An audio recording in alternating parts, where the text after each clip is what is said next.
Howdy. Howdy, Humanities 2, Shasta College. How you doing? It is Thursday, the 10th of June. Summer school started on Monday. Because it's only 6 weeks, we got to go fast and furious.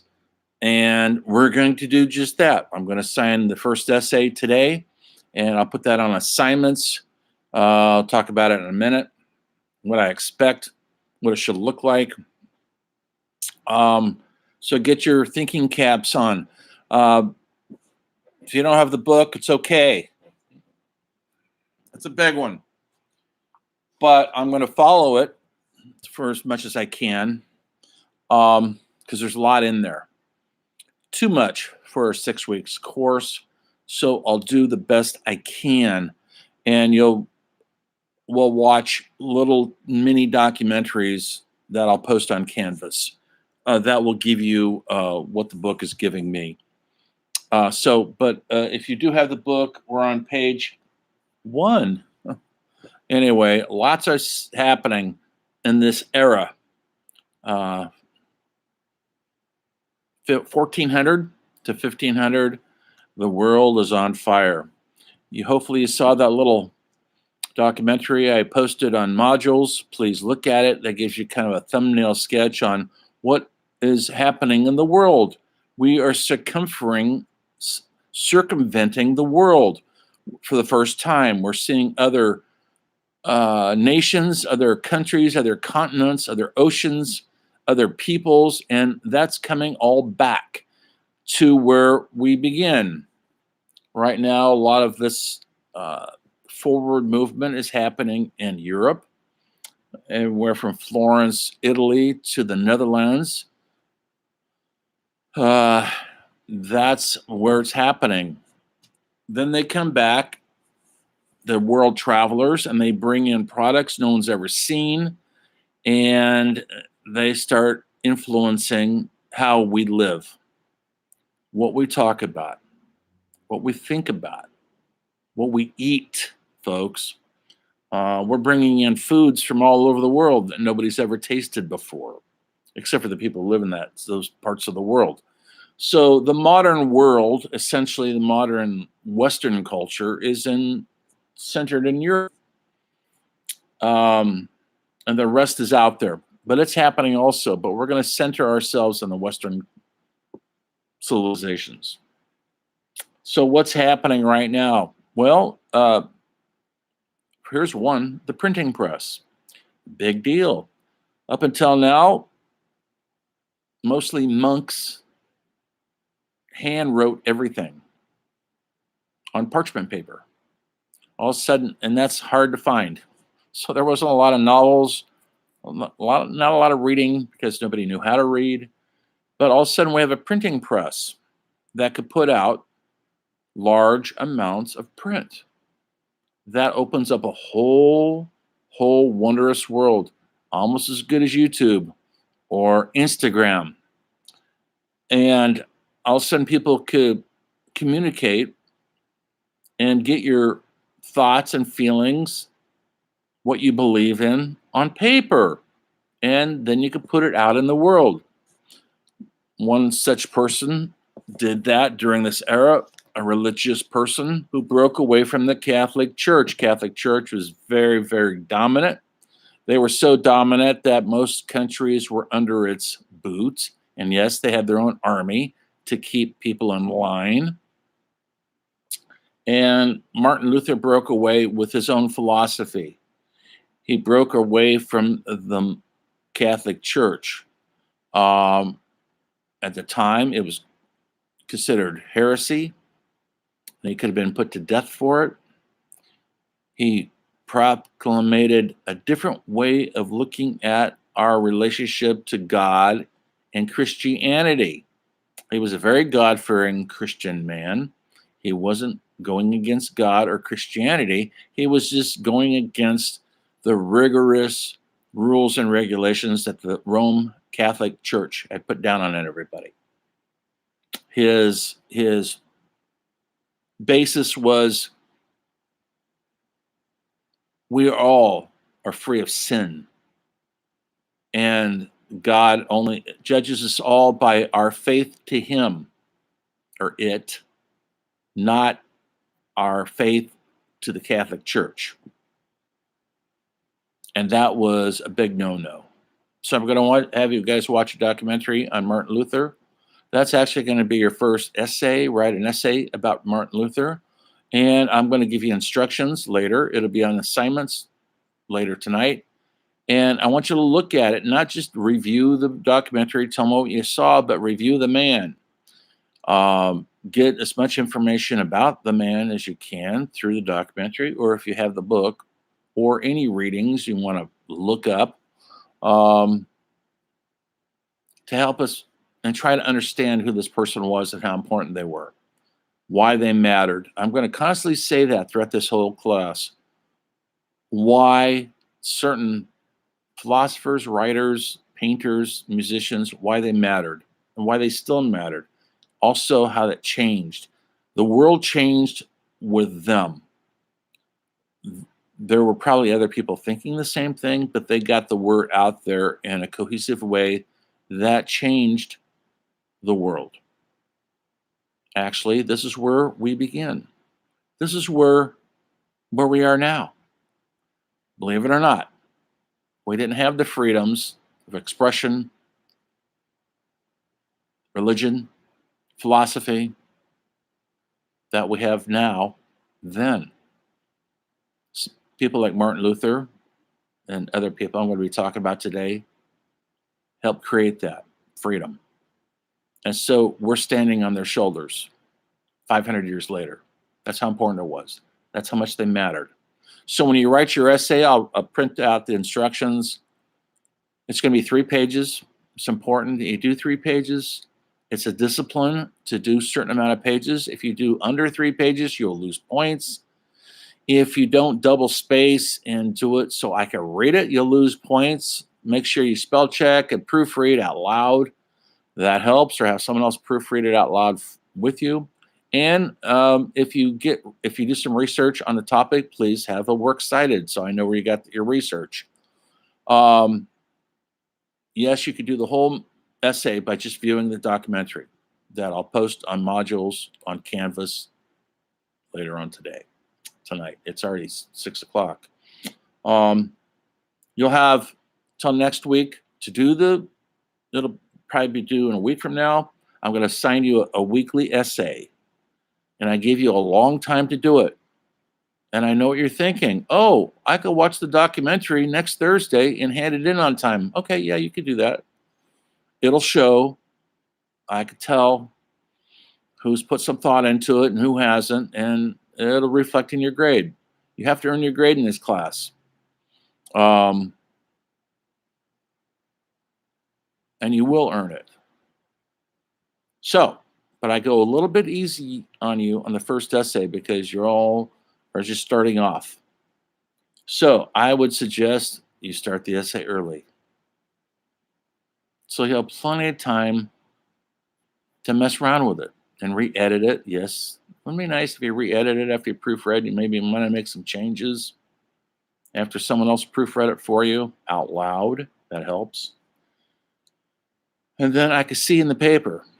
Now, what I don't want, I don't want you to copy some stuff off of Wikipedia and copy and paste it into your paper. I could tell. I want you to look at this movie and put it into your words, your own thoughts, analysis, and words. They could be wrong. It's fine. I don't expect you to I'm not testing to see if you are right or wrong about these topics. I'm looking at your critical thinking capabilities, and that's what I'm basing your grade on. Lots of things were happening besides printing press, but philosophers, what we would call modern philosophers, were starting. Artists were starting. I'm going to have you watch a documentary on one of them, Bosch, who you maybe you've heard of. Maybe you've seen his paintings. They're wild. They're wacky. They look like he dropped a bunch of LSD, or I don't know what you all are taking to get altered. Peyote, maybe. I don't know. Or ecstasy. Does that alter things? I don't know. I don't go to raves, okay? He was definitely out there, and his paintings showed that.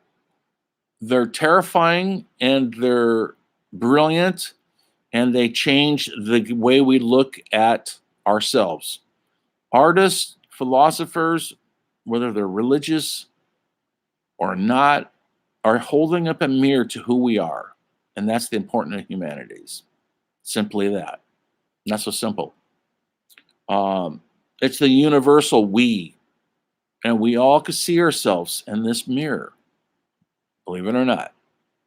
That's why it changed things. That's why we're still talking about it 500 years after the fact. We also had writers were starting to flourish. Cervantes was a Spanish writer who wrote one of the most famous novels, first novels in the entire history of the world, called Don Quixote. And I'll post a brief documentary on that. Maybe you've heard of it, about the errand knight who was delusional, possibly suffering from dementia before we had medication to help him through his bipolar issues. And he travels the world looking to save people and to be a hero and to do the right thing. He happens to be delusional, and so comes off rather sad, comical, but all too human. And he travels the world with his sidekick, Sancho Panches, and who tries to talk him out of things, tries to reason with him. But Don Quixote is a romantic. He believes in tilting at windmills. Maybe you've heard that term. Simply this: he viewed a windmill. In his mind, he saw an evil monster. And he was out to, like a dragon, he was out to slay the evil dragon for humanity. There was no dragons, folks. There were windmills. But he attacked them with fervor and belief and with a consciousness of trying to do good in the world. They've made many movies about it. Orson Welles, the great filmmaker, attempted to make the movie. People have always attempted to make Don Quixote. Some of them have. Very few have finished. Terry Gilliam just did if you know who that is, he directed Johnny Depp in the Hunter Thompson story.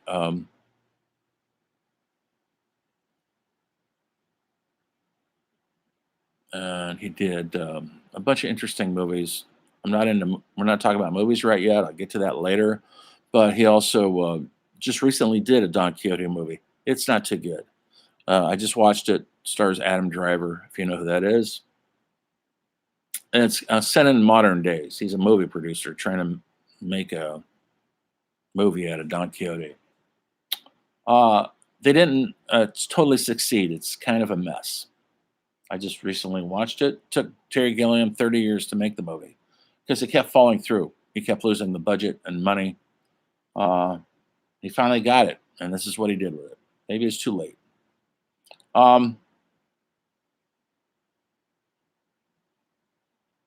William Shakespeare, towards the end of the 1500s, was thriving as a playwright. Hamlet, Macbeth, King Lear, Midsummer Night's Dream. Are you familiar with Shakespeare at all? Does it scare you? Good, it should. It's heightened language, poetic language, which isn't easy to read or perform. Maybe you've seen it performed. Have you gone up to Ashland and seen it play? Shasta College. Have you ever been in Shakespeare? It's out there. It's a really difficult type of acting to perform because you have to study the diction of the poetry. They'll call it iambic pentameter.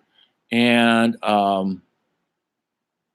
when you see it performed right, it's understandable. You're not in the dark. You get it. That the actors are good and they're conveying their emotions. So it's understandable. I'm going to really go into a lot of detail on Shakespeare later, not right now. But he is writing right now, and he is popular, believe it or not.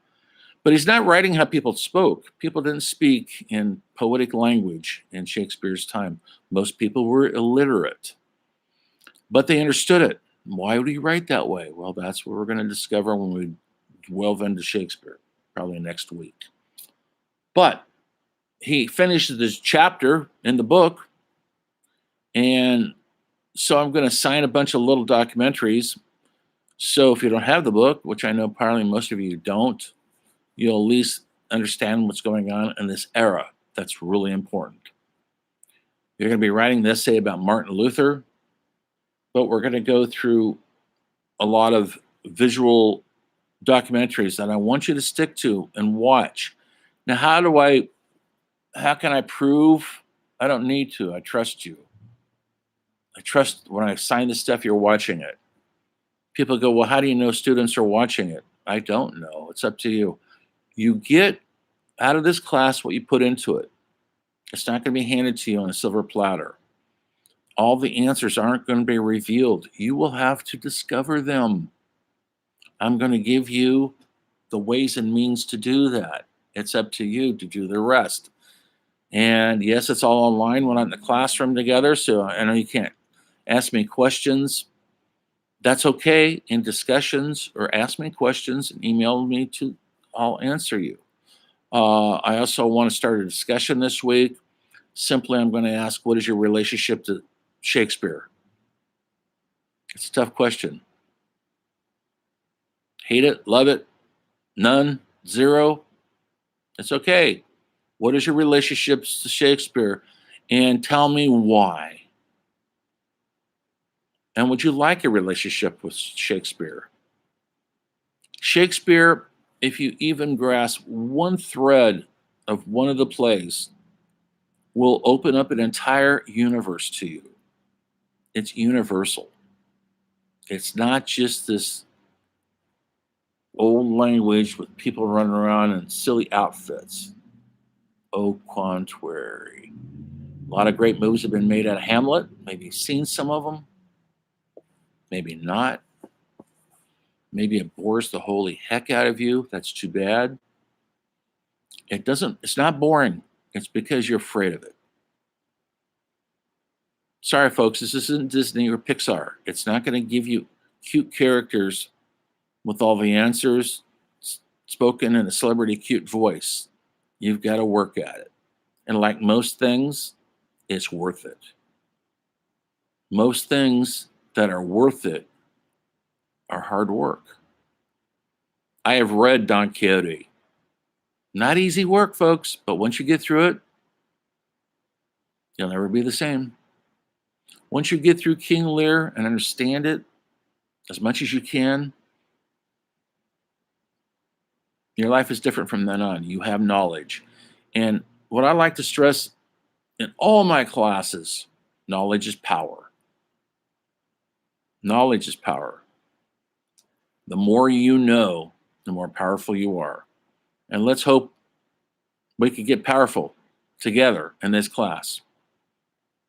Because I'm only as good as the students I have that are giving back to me, that I can respond to. So let's have a nice conversation. Let's keep this thing alive and well.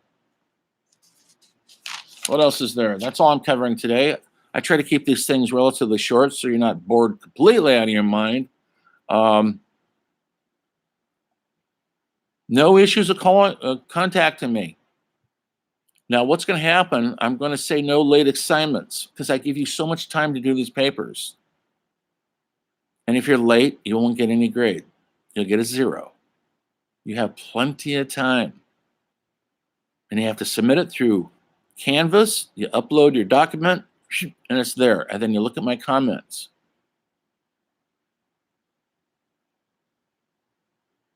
I don't know what else to cover tonight. That's it. Keep looking at this. If you have the chapter, please read the first chapter. And even if you have the book, watch these documentaries. I'm going to sign. The game is afoot. Don't get left behind. And if you're having issues, any issues, please contact me. You know my email. It's listed on the syllabus. You know what I expect. I will, when I assign the assignment, it'll be in detail. I'm going to put that on there in the next hour, and you'll see it under assignments. That's where it'll be. Start the discussion. You'll see it. You'll see it. You'll have a week to respond to the questions. Anyway, I want to thank you for the first couple of days of class. I know it's always hectic and weird getting to know everybody in the virtual world because we're not in the same class, we're not in the same room together. That's fine. I mean, it's fine with me. Maybe it's not so fine with you. Hopefully, we could keep our connection going. I'm going to try to do a Zoom meeting, maybe next week, where we kind of meet and greet each other. If you're around, show up. If you don't want to show up, don't show up. I don't grade those things. It's up to you what participation you want to do in the class.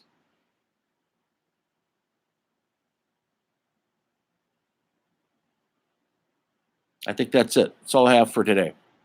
So, good luck on the essay. Check out the modules and Canvas and keep up. We'll see the new essay and what happens, and that's when the grading starts. Okay? So that's it for Humanities this week. I'll see you next week when the story of Humanities continues.